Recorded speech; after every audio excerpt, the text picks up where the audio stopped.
Austin is building more housing than almost any city in America. In March 2022, the Metro issued 5,100 permits in a single month, an all-time record. Construction cranes pierce the skyline. New apartments rise on every corridor. And yet housing has never been less affordable. The median home costs $440,000. The income required to buy one has doubled since 2019. If supply is up, why aren't prices down? But here's the paradox. Austin isn't failing to build. It's building furiously, and it doesn't matter. This is the real estate historian, where zoning, money, and history collide. And the house always wins. Housing isn't just shelter. It's the architecture of American wealth. Every neighborhood, every mortgage, every rent check rests on an invisible scaffolding of policy decisions made decades ago.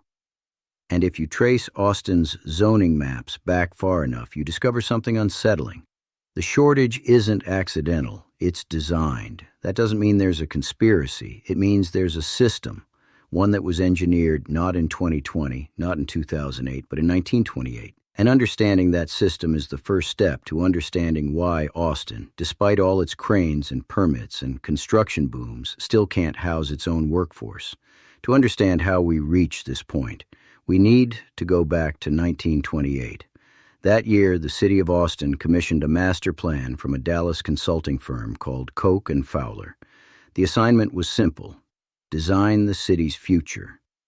But there was a problem.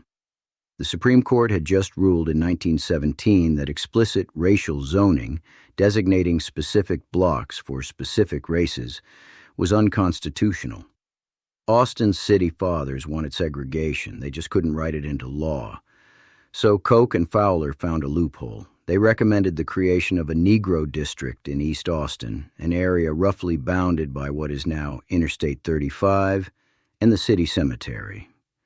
To force black residents to relocate there from thriving communities like Clarksville in West Austin, the city would deny essential services to anyone who refused to move. No schools, no sewer lines, no electricity. The 1928 report stated it plainly. It is our recommendation that the nearest approach to the solution of the race segregation problem will be the recommendation of this district as a Negro district. It worked. Over the following decades, black wealth and community cohesion were systematically dismantled in West Austin and concentrated in East Austin, which was simultaneously zoned for industrial uses, depressing property values, and quality of life. This decision established the east-west divide that defines Austin to this day. The suburbs copied it. The zoning code of 1984 refined it. Neighborhood associations weaponized it. As the civil rights era dismantled explicit segregation, Austin's land use regime evolved. Race-based exclusion gave way to class-based exclusion. The tool changed, but the outcome didn't.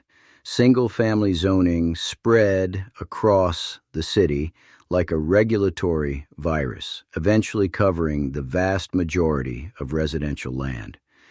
Duplexes, townhomes, and apartments became illegal in most neighborhoods. The missing middle wasn't missing by accident. It was legislated out of existence.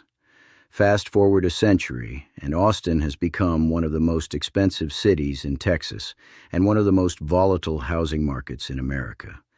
The median home price peaked at $550,000 in May 2022. It's since corrected to around $440,000. That sounds like relief until you remember, in 2019, the median was $300,000. The new normal is still 47% higher than the pre-pandemic baseline. The income required to buy a median home has effectively doubled, from roughly $70,000 in 2019 to between $120,000 and $140,000 today. Meanwhile, the median household income is $140,000. The math doesn't work.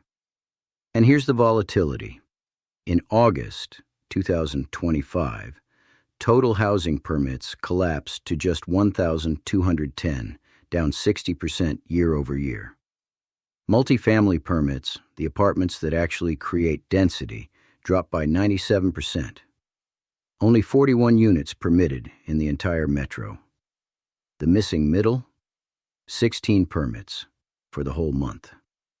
Austin is simultaneously oversupplied in luxury rentals and chronically undersupplied in attainable ownership. The market isn't broken, it's bifurcated. Let's look at how the system actually works. The most uniquely restrictive feature of Austin's zoning code is something called Compatibility Standards.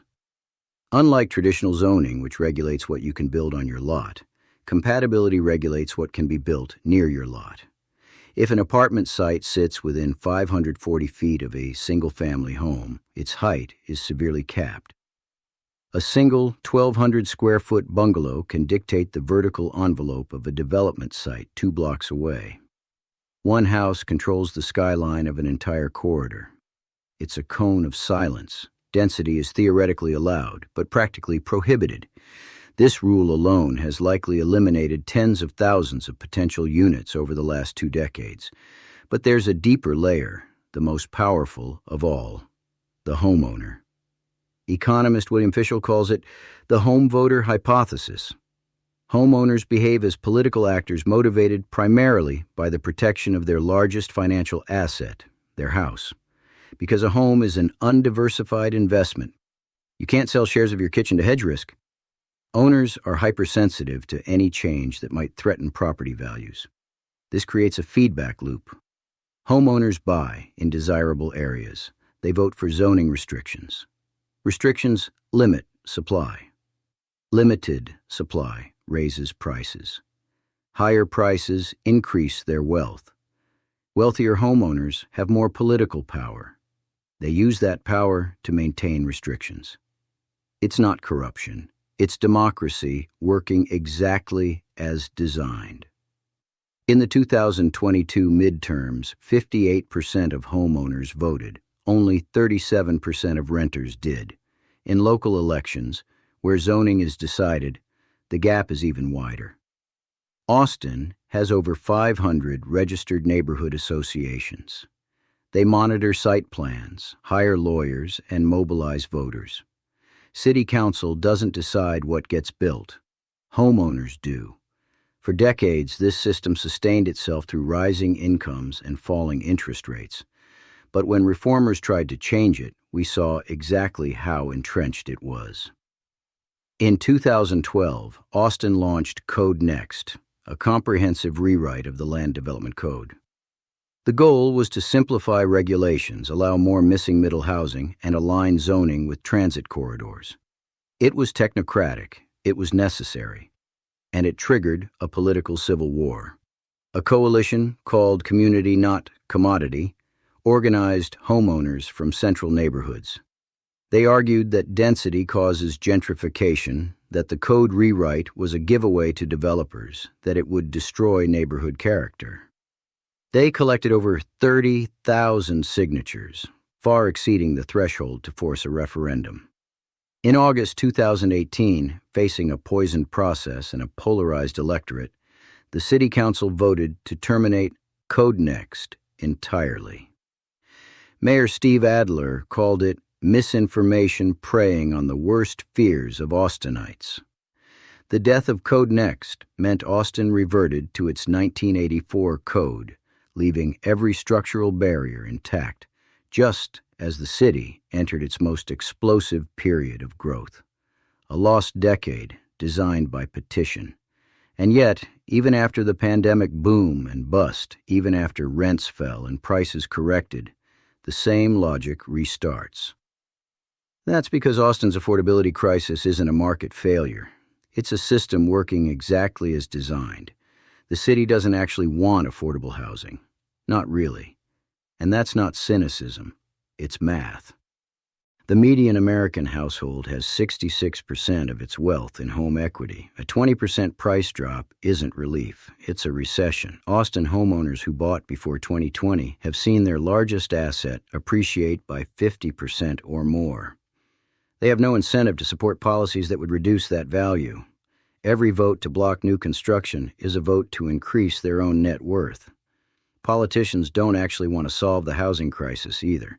Solving it would mean telling 65% of voters, homeowners, that their largest asset needs to depreciate. No one gets elected on that platform. So instead, we get affordable housing programs that add units at the margins, while zoning restrictions prevent building at scale. We get tax incentives for first-time buyers that increase demand without increasing supply, pushing prices higher. We get mortgage subsidies that make borrowing easier, which makes bidding wars worse. Every solution is designed to help buyers compete for scarce housing, not to make housing less scarce, because making housing less scarce would make homeowners less wealthy. And homeowners vote. If Austin actually built enough housing to make it affordable, home values would fall, property tax revenue would collapse, and the retirement plans of hundreds of thousands of households would evaporate. So it doesn't. The housing crisis isn't a bug. It's a feature, and the blueprint was drawn in 1928. That's why Austin is booming is only half the story. The other half is who gets to participate in that boom and who pays for it. When we say housing is too expensive, we're really saying existing homeowners have extracted too much value from future buyers. The median first-time buyer in Austin is now 36 years old. The median down payment required is $67,500, more than many workers earn in a year. Every year of delay is another year of rent paid to someone else's mortgage, someone else's equity, someone else's retirement. Housing isn't just a transfer between buyers and sellers. It's a transfer between generations, between classes, between those who got in before 2020 and those who didn't. The system rewards those who own the scarcity. It punishes those who merely need shelter. In 2023 and 2024, Austin finally moved. The Home Initiative reduced minimum lot sizes from 5,750 square feet to 1,800. It legalized 3 units on most single-family lots. Permits for small-scale housing jumped 86% in the first year. But policy takes time to become concrete, and the pipeline has collapsed under high interest rates. And the cage is unlocked, but no one's walking through. At the center of this system, there isn't one villain to blame. It isn't the Fed. It isn't BlackRock. It isn't Koch and Fowler, dead for half a century. It's all of them, and all of us.